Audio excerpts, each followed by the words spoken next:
आपने अंबुजवाड़ी में लोक मंच के हिसाब बैनर तले में यहाँ पे एक जनप्रतिनिधियों के एक मंच को लाने का आपने काम किया है। अक्सर देखा जाता है यहाँ नेता आते हैं, आश्वासन देते हैं, नहीं काम नहीं होता है, लेकिन आपने उनका एक नस पकड़ा है, वो काम करना है और संविधान के तहत आपने शपथ दिलाई। क्या कार्यक्रम?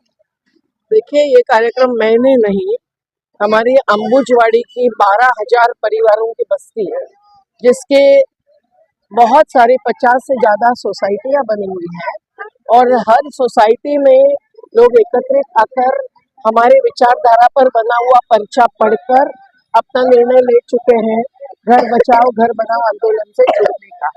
तो ये जो कार्यकारी समिति है हमारी, उन्होंने ये आयोजन किया है, ये सामूहिक नेतृत्व है और हम लोगों ने एक आवेदन दिया है 3 प्रत्याशी और उनके राजनीतिक दलों को, जो केवल अंबुजवाड़ी तक सीमित नहीं है, वो मुंबई के सभी गरीब बस्तियों के जो सभी समस्याएं हैं, जीने का अधिकार जिससे खतरे में है, पानी के हो, बिजली के हो, रास्ते के हो, सफाई के हो, शौचालय के हो या आवास अधिकार की सबसे महत्व की, ये सभी बातों पर लोगों ने अपनी अपनी बात रखकर बहुत ही एक प्रकार से प्रबोधन किया है और अपना अपना क्या क्या काम अभी तक किया है ये हर प्रत्याशी ने और दल प्रतिनिधियों ने जरूर बताया है। और चुनावी माहौल है तो आश्वासन तो दे ही देंगे।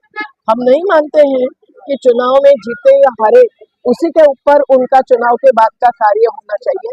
उन्होंने नगर सेवक या समाज सेवक बनना चाहिए और हमने आवेदन में सभी मुद्दे उठाते हुए कहा है कि हर बस्ती का स्वयं विकास होना चाहिए।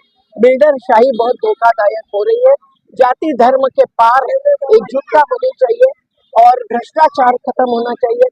शराब जैसे माध्यम से जो अत्याचार हो रहा है वो खत्म होना चाहिए और अंबुजवाड़ी क्या देश की और मुंबई महानगर पालिका की हर बस्ती को बचाना जरूरी है, ताकि उनको उद्ध्वस्त करना, जो निर्माता है, जो बड़े बड़े महल बांधते हैं, हाईवे कौन बांधता है, कोई भी निर्माण वही करते हैं, उनको बेघर करना ये बहुत बड़ा अन्याय और अत्याचार है। तो आज लोकमंच पहली बार नहीं हुआ हमारे आजाद मैदान में बहुत बार हुए हैं, हमारे नर्मदा घाटी में होते आए हैं और इसमें राजनीतिक दलों के बीच में भी एक प्रकार के हिंसक आघात न होते हुए, एक केवल प्रतियोगिता या स्पर्धा न होते हुए, वोट न लगते हुए वो एक मंच पर आए और जनता को सुने और जनता को जवाब दे दें और जीते या हारे पर जनवादी रहे, समाजवादी रहे, सत्तावादी केवल नहीं रहे, यही हमारी अपेक्षा है व्यक्त की। आपको ऐसा नहीं लगता है कि इस मंच पर एक साथ ला करके आपने मैसेज दिया है कि जीते या हारे कोई भी, लेकिन विकास के साथ सभी लोग खड़े रहे? बिल्कुल, और विकास का नियोजन बस्ती सभा करेंगे, जैसे ग्राम सभा करनी चाहिए, तभी विकास की अवधारणा, जिससे आज जलवायु परिवर्तन हो रहा है, जिससे आज पहाड़ धंस रहा है। मैं अभी हिमाचल प्रदेश जाके आई, उत्तराखंड जाके आई, क्या लोगों के हालात है और कौन भुगतता है। तापमान भी बढ़ता है तो श्रमिक ही भुगतते हैं ना, खुले में काम करने वाले, उनके मौतों का रिकॉर्ड भी सरकार के पास नहीं है। किसान क्यों आत्महत्या करने के लिए मजबूर है? क्योंकि वो उनका घाटे का सौदा खेती हो गई है। तो ये सब बदलने के लिए विकास की अवधारणा बदलना, गैर बराबरी खत्म करना ये जरूरी। जमीन पर है तो घर कैसे होंगे, और अगर उस जमीन को भी छीन लिया जाएगा तो कैसे जिएंगे, ये हमारा सवाल है। अंबुजवाड़ी ने क्या कम भुगता है? क्या नहीं, बहुत भुगता है। क्या मंडाला ने कम भुगता है? नहीं। क्या सिद्धार्थ नगर ने, जयमती जी, कम भुगता है? कम भुगता है कि ज्यादा भुगता है?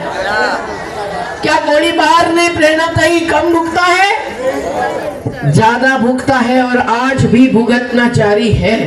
तो ये सभी बातें यहाँ आएगी और मेरी विश्वास है कि सभी लोग अपने दिल और दिमाग में, जो दलों के प्रतिनिधि आए हैं तीनों, वो इन बातों की नोंद ले लेंगे। केवल चुनाव तक की ये बात नहीं है।